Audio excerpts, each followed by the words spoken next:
So as you guys have questions about weather, you can ask Tyson about those, because either Roger, Don, or I are really going to speak any more about it, because we don't control it.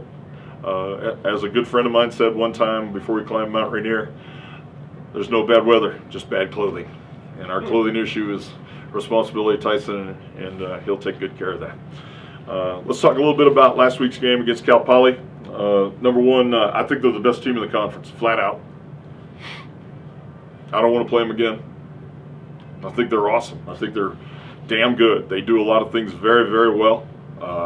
No other team in this conference wants to play them now, especially Chris Brown's now an experienced, savvy quarterback. The fact that they're not nationally ranked is an embarrassment to the Big Sky Conference and for all of FCS football. And that's how I feel about it. Like the weather, like the polls, like the weather, that's all I'm going to say on that regard. And as we look forward to this week, tremendous challenge to play against a football team whose championship heritage is intact. Since 2002, MSU's been a playoff contender every single year.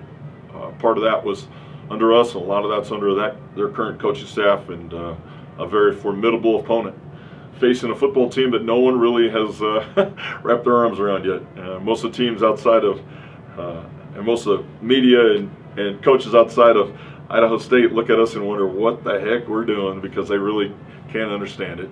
Yet we understand it and understood it. We talked about this in May. We said we have a great offensive line, an outstanding quarterback, and an outstanding running back. And in fact, the numbers we had last year proved that we were going to be pretty good on offense. Could we be good enough on defense? That was going to be the question. That's what I said.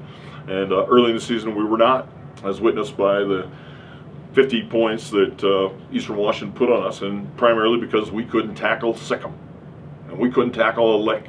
And we begin every team meeting and end every team meeting to talk about the importance of tackling. We considered a team-wide issue, and our tackling is greatly improved, and to that, our defensive staff should take all the credit. But the one position that we're playing much better in than we've ever played since I've been here is safety.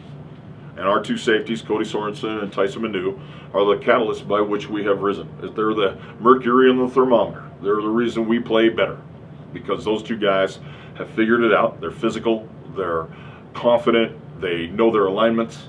When they make a mistake, they know it before we know it. And I'm really proud of the development of our football team at safety. It's why we're competitive, because we've been really good at quarterback for 4 years, and we're really good at running back, and we've been good at running back for 2 seasons, and we're really good in our offensive line, which developed last year in October. But it was the development of safety at this year and this year's team, which is the tail of the tape to this point, and hopefully that'll be evident on Saturday.